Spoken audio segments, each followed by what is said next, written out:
ये कहानी है बिहार के एक सीमावर्ती गांव बिशनपुर की। इस गांव की नई पीढ़ी रोजगार की तलाश में बड़े शहरों की ओर पलायन कर चुकी है।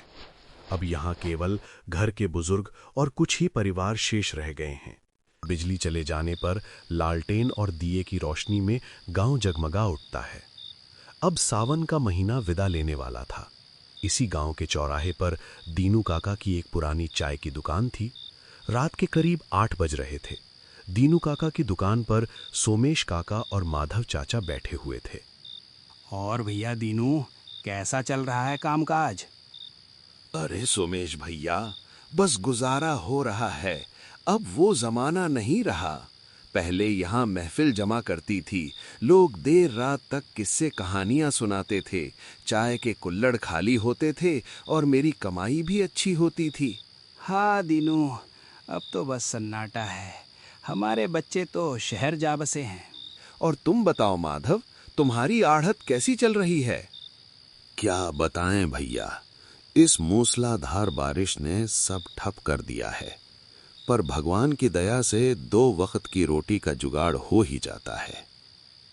बारिश अब थम चुकी थी, लेकिन हवा में ठंडक थी। तभी दीनू की दुकान पर 2 नौजवान लड़के आते हैं।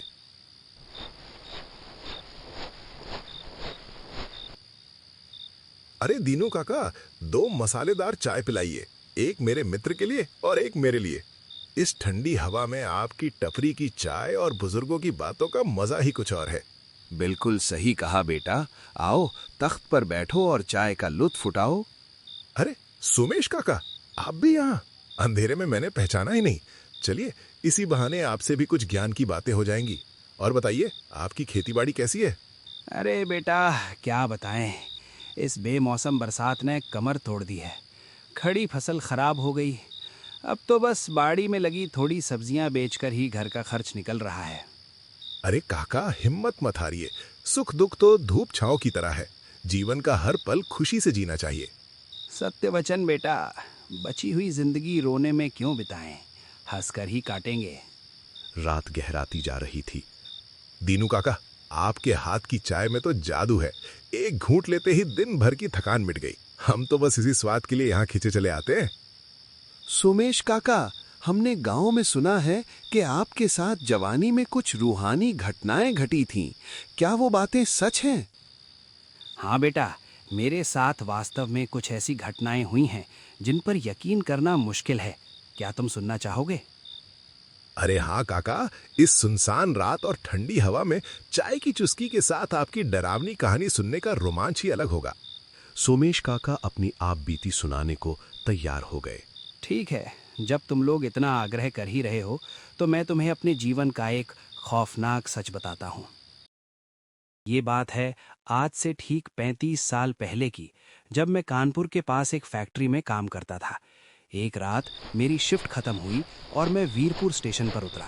मेरे साथ ट्रेन से एक और व्यक्ति उतरा जो देखने में कुछ रहस्यमयी लग रहा था। रात के 1 बज चुके थे। स्टेशन बिल्कुल वीरान पड़ा था। मेरा गांव स्टेशन से काफ़ी दूर था। तभी वो आदमी जो मेरे साथ उतरा था चुपचाप पटरी के किनारे वाले रास्ते से आगे बढ़ने लगा। मैंने उसे आवाज़ दी, अरे भाई साहब रुकिए, आप किस तरफ जा रहे हैं? अरे भाई, यहाँ स्टेशन पर रात बिताने से बेहतर है कि पैदल ही निकल लें। थोड़ा वक्त लगेगा पर घर तो पहुँच जाएंगे। मेरा गांव रायगढ़ यहाँ से 12 किलोमीटर है। तुम्हें कहाँ जाना है? अरे भाई, मुझे भी रायगढ़ ही जाना है, पर रायगढ़ का ये रास्ता तो काली घाटी के जंगल से होकर जाता है। इतनी रात गए उस जंगल से गुजरना क्या सुरक्षित होगा? अरे भाई, अगर तुम इन अंधविश्वासों में फंसे रहोगे तो यहीं सड़ते रहोगे। मैं तो इन डरपोक बातों को नहीं मानता। तुम्हें भी रायगढ़ जाना है तो चलो साथ चलते हैं, रास्ता कट जाएगा। वो व्यक्ति बहुत आत्मविश्वास से बोल रहा था, लेकिन उस पर भरोसा करना मेरे जीवन की सबसे बड़ी गलती साबित हुई। मैंने उसकी बातों में आकर हामी भर दी। चारों तरफ घना अंधेरा था। आसमान में बिजली कड़क रही थी और जंगल में एक अजीब सी खामोशी थी। बारिश फिर से शुरू हो गई और तेज होती जा रही थी। बूंदें शरीर पर पत्थर की तरह लग रही थी। हमें लगा अब कहीं शरण लेनी चाहिए। हमने सामने एक पुराना बरगद का पेड़ देखा और वहीं रुक गए। जंगल से सिर्फ झींगरों और गिरती बूंदों की आवाज़ आ रही थी। वैसे भाई साहब, आपने परिचय नहीं दिया। शुभ नाम क्या है और कहाँ से आ रहे हैं? जान कर क्या करोगे दोस्त? क्या इस सफ़र के बाद हमें दोबारा मिलना है? क्या मतलब?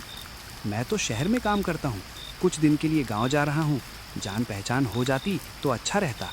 ठीक है, नाम रहने दो, पर ये तो बता दो यहाँ किस मकसद से आए हो? मैं यहाँ किसी को लेने आया हूँ। करीब 40 मिनट बाद बारिश थमी। हम फिर चल पड़े। ये रास्ता पथरीला और झाड़ियों से भरा था। जंगल की हवाएं हड्डियों को जमा देने वाली थीं, लेकिन जानवरों की अजीब आवाज़ें मेरे दिल में दहशत पैदा कर रही थीं। ये आदमी मुझे अब बहुत अजीब लग रहा था, बस मशीनी अंदाज में चला जा रहा था। तभी हमें एक पुराना जंग खाया हुआ बोर्ड दिखा, जिस पर लिखा था, जो यहाँ आया वो यहीं का होकर रह गया, पीछे मुड़कर मत देखना। मुझे ये पढ़कर बहुत अजीब लगा। मैंने उस व्यक्ति से पूछा, अरे भाई, ये क्या लिखा है? इसका क्या मतलब हो सकता है? मुझे तो ये चेतावनी लग रही है। अरे छोड़ो भी, ये सब गांव वालों के डकोसले हैं। हमें जल्दी निकलना चाहिए, रात बहुत हो गई है। हाँ भाई, आप ठीक कहते हैं। हम फिर आगे बढ़े। बारिश रुकने के बजाय और तेज हो गई। हम भागकर एक खंडहर नुमा मंदिर के पास पहुंचे। थोड़ी देर बाद जंगल के सन्नाटे में अजीब आवाज़ें गूंजने लगीं, कभी किसी के हंसने की तो कभी किसी के कराहने की। मुझे बहुत घबराहट होने लगी। मैंने उस आदमी से कहा, भाई साहब, क्या आप ये आवाज़ें सुन रहे हैं? हाँ भाई, सुन तो मैं भी रहा हूँ। लगता है कोई फंसा हुआ है, पर इतनी रात को यहाँ कौन हो सकता है? चलो चलकर देखते हैं, शायद किसी को मदद चाहिए हो। मैं और वो आदमी आवाज़ की दिशा में बढ़े। कुछ देर बाद घुंघरुओं की आवाज़ आने लगी, जैसे कोई नाच रहा हो। मैंने डरते हुए कहा, भाई साहब, मुझे ये सब ठीक नहीं लग रहा, हमें वापस चलना चाहिए। कोई जवाब नहीं आया। जब मैंने पीछे मुड़कर देखा तो वहाँ कोई नहीं था। मेरे पैरों तले ज़मीन खिसक गई। अब वो घुंघरुओं की आवाज़ और किसी के हंसने की आवाज़ बहुत तेज़ हो गई। मैं वहाँ एक पल भी नहीं रुका और गांव की तरफ दौड़ पड़ा। तभी अचानक मेरे सामने फिर वही जंग खाया हुआ बोर्ड आ गया। मेरी आंखें फटी की फटी रह गईं। हम जंगल में इतना आगे आ चुके थे तो ये बोर्ड दोबारा कैसे आ गया? तभी फिर से उसी कराहने की आवाज़ आई और ऐसा लगा जैसे कोई मेरा नाम पुकार रहा हो। जब मैंने ध्यान से देखा तो सामने पेड़ के नीचे वही आदमी खड़ा था। मैंने कांपती आवाज़ में पूछा, अरे भाई, आप कहाँ गायब हो गए थे और ये औरत की आवाज़ में क्यों रो रहे हो? तभी वो आदमी पलटा और जोर जोर से हंसने लगा। आसमान में जोरदार बिजली चमकी। उसका चेहरा इंसानी नहीं था। उसकी आंखें अंगारों की तरह जल रही थीं और चेहरा गला हुआ था। ये देखकर मुझे लगा कि मेरी मौत सामने खड़ी है। मैंने पूरी ताकत बटोरी, हनुमान जी का नाम चिल्लाया और वहां से अंधाधुंध भागा। अचानक मेरी आंखों के आगे अंधेरा छा गया और मैं बेहोश हो गया। अगली सुबह जब मेरी आंख खुली तो मैंने खुद को वीरपुर स्टेशन के उसी बेंच पर पाया। मुझे समझ नहीं आया कि ये सपना था या हकीकत, पर मेरे कपड़े कीचड़ से सने थे। उस रात का खौफ आज भी मेरे सीने में दफन है।